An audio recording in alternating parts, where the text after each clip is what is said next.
Hi, my name is Dr. Shivkamini Somasundaram. Because it's such a mouthful, most of my patients call me Dr. Minnie. I'm from Columbus, Ohio. I graduated from Ohio State University College of Medicine and did my residency at Riverside Methodist Hospital. I've been in practice for the last 10 years with comprehensive women's care in Columbus. What is a hysterectomy? A hysterectomy is a term that refers to the removal of the uterine body with or without the cervix, which is the tip of the uterus, and with or without the ovaries, which are the organs that produce hormones. Most of us use the term total hysterectomy to refer to removal of the uterus, cervix, fallopian tubes, and ovaries. Medically, a hysterectomy is total when the uterine body and the cervix are removed. Removal of the ovaries themselves is called an oophorectomy. Most of us use the term partial hysterectomy when we imply that the ovaries are not removed. In truth, a partial hysterectomy or supracervical hysterectomy refers to the preservation of the cervix. Should I keep my cervix? How do I know?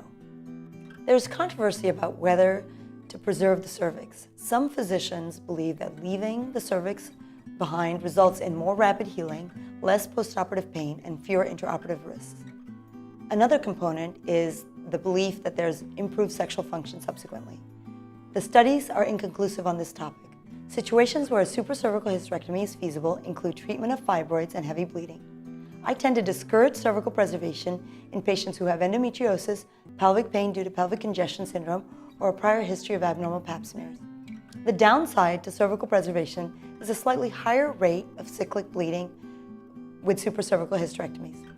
Another factor to consider is that you have to have continued pap smears according to ACOG recommendations if you preserve the cervix. It's not an emergency. How do I know I should have a hysterectomy or not?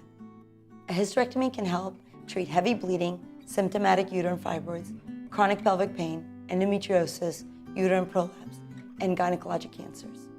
Other than gynecologic cancers, it should be considered the procedure of last resort after other treatment choices have failed. Having a hysterectomy takes away all potential for future childbearing. It does not make a woman hormonally menopausal unless her ovaries are removed at the same time. It does make her surgically menopausal, meaning you no longer have menstrual periods. It is definitive treatment for uterine bleeding.